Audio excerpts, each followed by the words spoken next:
Hi, I'm Huang. I'm the student from Section E. What I'm going to present is negative effects of cyberpornography on underage people. Before I start my presentation, I would like to tell you an amazing statistics. Internet Life States estimated that over 4 billion people search the web every day. That's over half of the global population. This estimation in itself is telling of how massive the Internet is. According to statistical research by worldwide websites, the web contains over 6 billion index web pages as of 2020. Among so many web pages, pornographic web pages account for 12%. That is to say, there are around 720 million pornography web pages, which is such a huge number. By the end of my presentation, you will know how cyberpornography harms underage people. This presentation is divided into 3 parts. First, I will spend a few minutes introducing how cyberpornography leads to unhealthy relationships. Second, I'm going to talk about exposure to pornography resulting in sex addiction. And finally, I will discuss the 3 solutions to minimize the negative impacts of cyberpornography on underage people.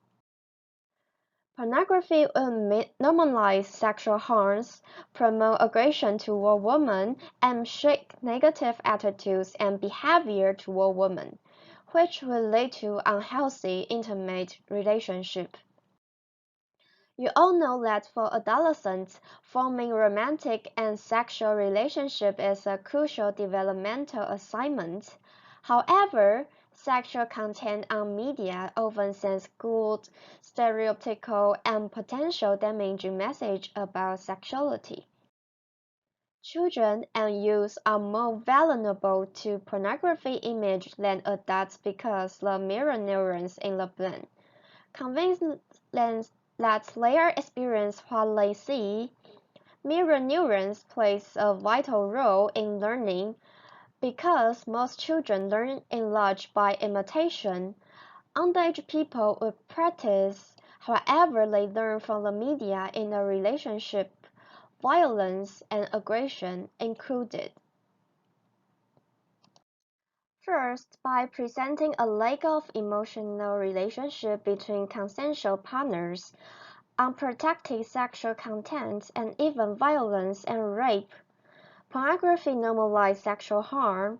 Pornography does not reflect a consensual, loving, healthy relationship. In contrast, it teaches dominance, aggression, disrespect, and abjection. To make matters worse, as mentioned earlier, because of the system of mirror neurons, underage people will observe what others do and imitate that behavior. They may practice what they learn from pornography in the reality.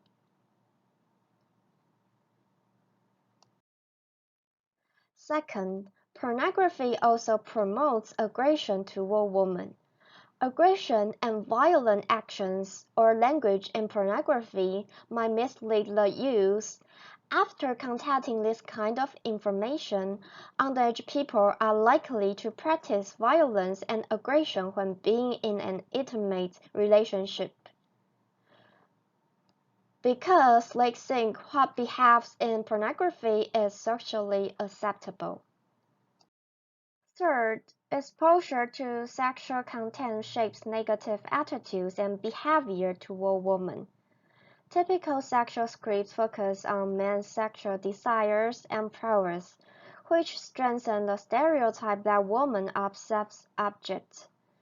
A survey focusing on high school students from 2001 to 2004 shows that 76% of boys who are reported committing some form of sexual harassment are also reported to use of sexually explicit media. As a result, people could know that exposure to cyberpornography is harmful to those who are not mature enough physically and mentally.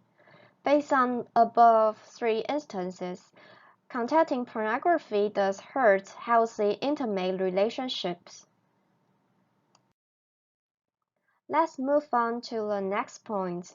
Exposure to pornography would not only lead to unhealthy intimate relationship, but also sex addiction, which leads to mental and physical negative impacts.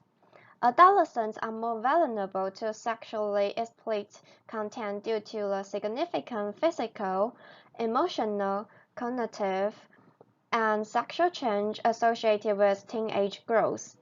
Sex addiction is one of the serious effects of exposure to pornography. The majority of people who come into contact with sexually graphic content are not addicted to it. Addiction occurs only when an individual cannot control their impulsive to view porn to the extent that it begins to negatively affect aspects of their life.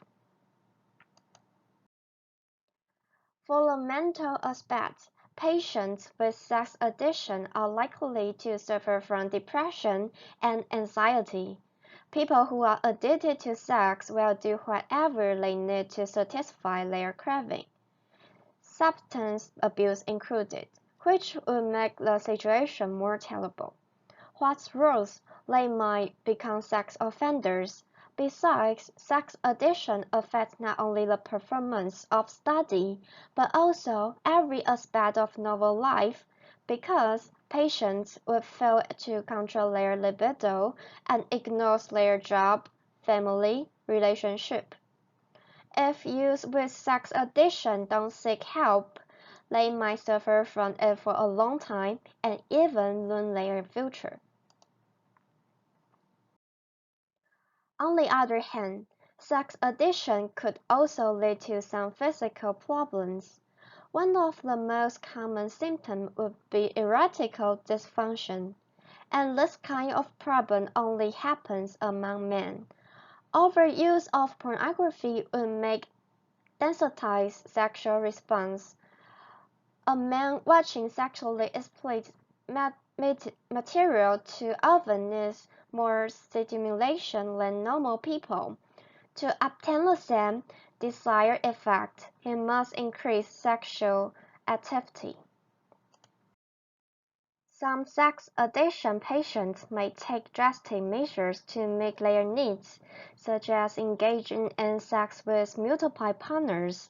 If people cannot ensure that they could practice safe sex behavior, sex addiction could also lead to sexually transmitted disease like chlamydia, gonorrhea, and syphilis. Fortunately, most of them could be cured or even gradually clear up on their own. There are still some concrete ways to involve the cooperation of parents, school education, and pornography suppliers to turn the situation around, even if the exposure to cyberpornography is hard to avoid. First, parental instruction. Family is the first and most direct learning channel for children, so parental influence on the development of underage people is quite crucial. Underage people are unfamiliar with sex, so they might be misled by the content of pornography. Parents should be encouraged to be more open to discuss things about sex with their children. Nonetheless, if the sex knowledge of underage people only comes from parents, the kind of situation might be dangerous, because their knowledge comes from their parents, which might be wrong. As a result, underage people also need school education to have a better understanding of sex. Many educators believe that pornography should be addressed in sex education class, and that educating about the dangers of online pornography should be emphasized. So the school education lectured by well-trained teachers, students could have correct knowledge about sex and know how a healthy intimate relationship functions. Finally, the problem caused by online pornography could be solved by the suppliers of cyberpornography.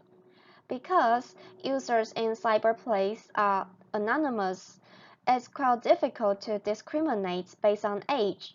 The user could just check the button like yes, I'm over 18 or yes, I'm an adult and quickly enter the adult-oriented website.